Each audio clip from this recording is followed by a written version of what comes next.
الذين اصطفى أما بعد قال الله تعالى وما أرسلناك إلا مبشرا ونذيرا.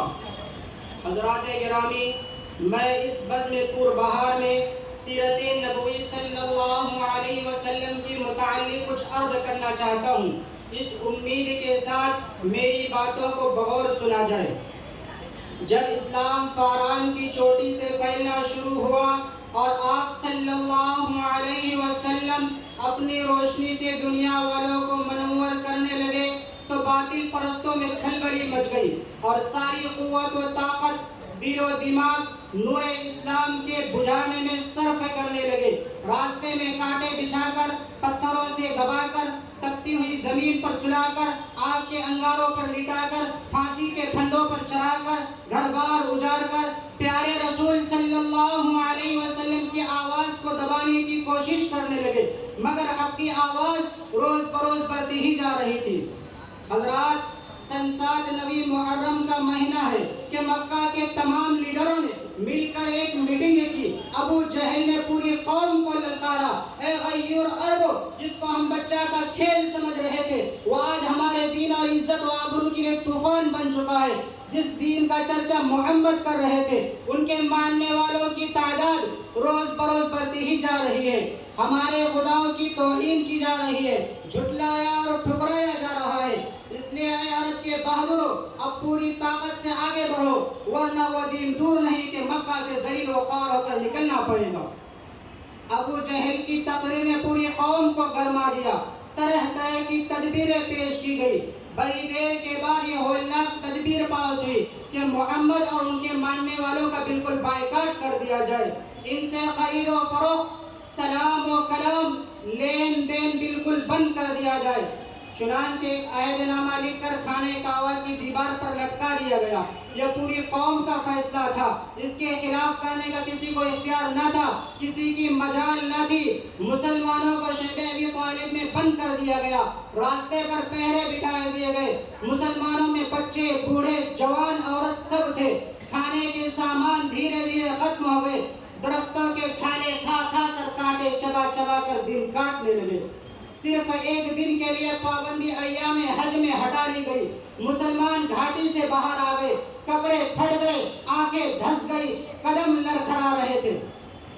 حضرات گرامی، قربان جائیے ان مسلمانوں پر جس کی زبان پر کوئی شکایت نہیں تھی. مسلمانوں کی خستہ حالات دیکھ کر کفار کہکا لگا رہے تھے اور کہہ رہے تھے، اے مسلمانوں، کیوں تم اپنے آبا و اجداد کا دین چھوڑ کر ہلاک اور برباد ہو رہے ہو؟ تم ابھی بھی محمد کا ساتھ چھوڑ دو، ہم تم پر سے ساری پابندیاں ہٹا لیں گے. مگر مسلمانوں نے جواب دیا، اے کفار، سن لو، ہم حق پا چکے ہیں. ہم دربار محمد میں اقرار محمد کر چکے ہیں. ہم پر اسرار محمد کھل چکے ہیں. انوار محمدی سے ہم فیض یاب ہو چکے ہیں.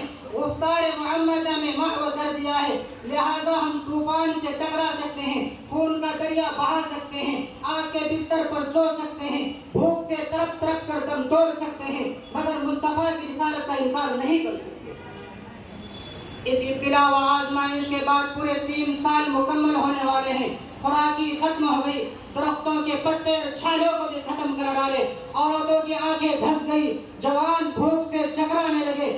پھول جیسی بچے ماں کی گود میں تڑپنے لگے. اس گھاٹی کا سب سے چھوٹا بچہ عقیل اچانک آنکھیں کھول کر اپنی امی سے کہتا ہے، ماں میں بھوک سے مر جاؤں گا، مجھ کو بچاؤ ورنہ میں مر جاؤں گا. ماں کے ضبط کا بندھن ٹوٹ گیا. وہ بے تحاشا اپنا سر زمین پر پٹکنے لگتی ہے، سر پھٹ جاتا ہے. لوگ اسے سنبھالتی ہیں اور وہ کہتے رہتی ہے کہ مجھے چھوڑ دو، میں اپنے لخت جگر سے پہلے ہی مرنا چاہتی ہوں. دنیا والوں، ذرا سوچو کیسی سنگین گھڑی تھی، کتنا بھیانک منظر تھا، مگر رسول کی باتوں سے منہ نہ موڑا. آج ہم بھی تو اپنے رسول کی غلامی کا دعویٰ کرتے ہیں، تو اس لیے سن لیجئے کہ اگر ہم نماز پڑھتے ہیں، روزہ رکھتے ہیں، حج ادا کرتے ہیں، زکوٰۃ دیتے ہیں، تب تو اپنے دعوے پہ سچے ہیں، ورنہ ہمارا دعویٰ باطل اور بیکار ہے. کسی شاعر نے کیا خوب ہی کہا ہے، پہلے تھے مسجدیں کچی تو پکے تھے نمازی، پہلے تھے مسجدیں کچی تو پکے تھے نمازی، آج ہے مسجدیں پکی تو کچے ہیں نمازی. بھلا بتائیے، ہمارے رسول صلی اللہ اور ان سنگین گھڑیوں کو کیوں کر برداشت کیے؟ کیا وہ کمزور تھے؟ کیا وہ لوگ بے بس تھے؟ ہرگز نہیں، ایسا ہرگز نہیں۔ وہ تو عرش و فرش کے، لوح و قلم کے، شجر و حجر کے، جن و بشر کے، حور و ملائکے خشک تو رسول ہادی بن کر آئے تھے، اور جو رسول بن کر آتا ہے اللہ پاک اس کو پورا قادر بنا کر بھیجتا ہے۔ آپ صلی اللہ علیہ وسلم کے پاس اتنی قوت و طاقت تھی کہ آپ صلی اللہ علیہ وسلم صرف اشارہ کر دیتے، پورا مکہ ہلاک و برباد ہو جاتا، مکہ والوں پر پتھر برس جاتا۔ بہرکیف عقیل اور ان کے والدہ کو دیکھ کر پورے مکہ میں کوہرام مچ گیا تھا۔ سرکار دو عالم صلی اللہ علیہ وسلم سجدے میں گرے ہوئے تھے۔ ابو طالب جو آپ کے چچا ہیں آگے اور کہتے ہیں بھتیجے اب برداشت کی طاقت نہیں، تلوار چلانے کی اجازت دو۔ حضور صلی اللہ علیہ وسلم نے فرمایا انشاءاللہ آج ہم لوگ اس گھاٹی سے باہر نکل جائیں گے۔ مسلمان پورے 3 سال کے بعد دین و دنیا سلامت لے کر گھاٹی سے باہر آئے۔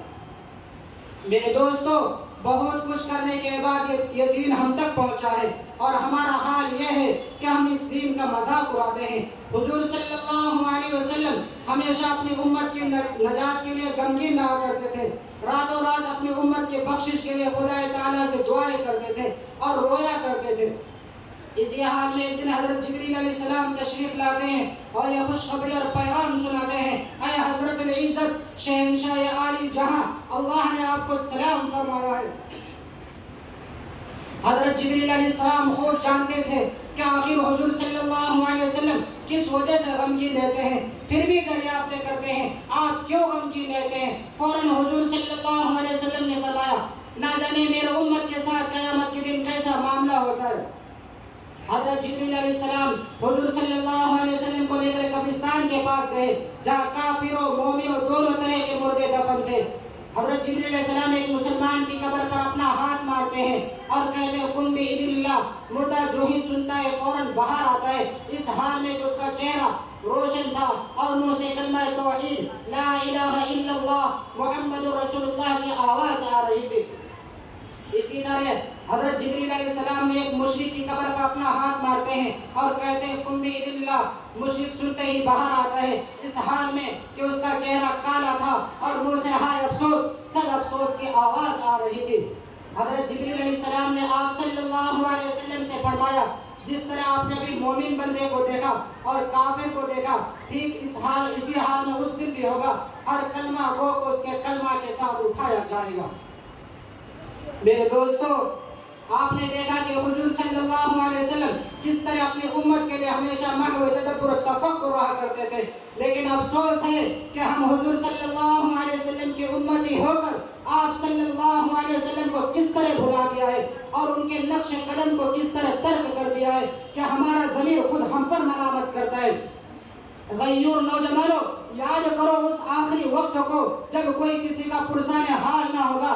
آپ صلی اللہ علیہ وسلم فرماتے ہیں کہ قیامت کے دن اللہ تعالیٰ ایک شخص کو بلائیں گے اور فرمائیں گے فلاں دے کے تیرے گناہوں کا دفتر ہے۔ وہ کہے گا اے میرے مولا میں نے یہ سب گناہ کیا ہے۔ پھر اللہ تعالیٰ فرمائیں گے میں نے تمہارے پاس ایک رسول بھیجا تھا، وہ تم کو یہ سب کرنے سے روکا اور ڈرایا تھا، لیکن تم نے اس کی بات نہ مان کر انکار و استہزاء کیا، اب تم یہاں عذاب علیم کا مزہ چکھو۔ فرشتوں کو حکم ہوگا کہ اس کو منہ کے بل گھسیٹ کر جہنم میں ڈال دو۔ اسی طرح جس نے اس دین کو دین مان کر اس پر عمل کیا اس کا معاملہ بہت آسان ہوگا۔ اللہ تعالی ہم سب کو صحیح دین پر چلنے کی توفیق بخشے۔ وما علینا الا البلاغ۔